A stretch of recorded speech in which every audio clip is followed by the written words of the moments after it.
Good evening. The modeling from the Ontario government today is, to say the least, alarming. Public health officials there are projecting between 3,000 and 15,000 deaths in that province. So, what about BC? Penny Daflos is looking into the projections here in British Columbia. And Penny, while Ontario is sharing modeling with the public, people here are not being given the same kind of information. And that may come as a surprise because the province has been really open about challenges that they face, for example, testing capacity and other issues. But one thing our top doctor refuses to discuss is what she believes could be the possible death toll. Toronto streets are quiet, and it's a good thing. Ontario health officials say without containment, they could have faced 100,000 dead in that province. I appreciate that to many people, these will be shocking figures. But now with the lockdown in place, I think we could reduce the death toll in Ontario to somewhere between 3,000 and 15,000. Over the course of the pandemic, estimated at 1.5 to 2 years. This month alone, says their premier, could see 1,600 Ontarians die from COVID-19. You deserve to see the same numbers. You deserve to have the same information that I have.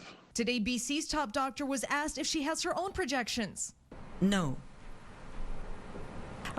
We do not predict it. And modeling is not to predict.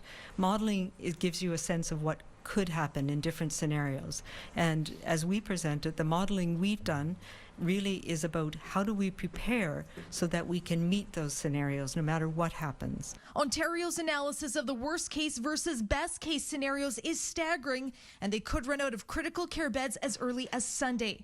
But health officials are clear nothing is a foregone conclusion, especially in BC. This is our time to hold the line.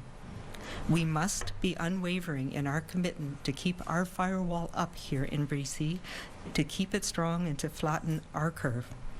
People have gone to extraordinary efforts and made sacrifices to protect their families, to protect our elders and seniors, to protect our healthcare workers. This animation from a New Zealand professor makes it clear each choice we make can reduce COVID-19 infections and prevent mass casualties.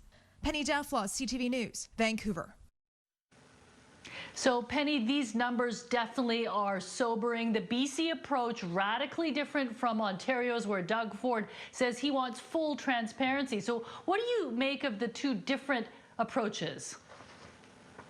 Well, the settings between the two provinces are completely different. Ontario has seen a surge of infections, so it seems that the strategy is to both brace people for what's coming, but also to scare them into staying home. Here in BC, Dr. Henry has told us that it looks, she's cautiously optimistic that we're flattening our curve. So it seems like she sees no value in throwing out what-if scenarios that may never happen, especially when it seems that so many people are getting the message to just stay home, keep their distance from other people, and wash their hands, Mi Jung.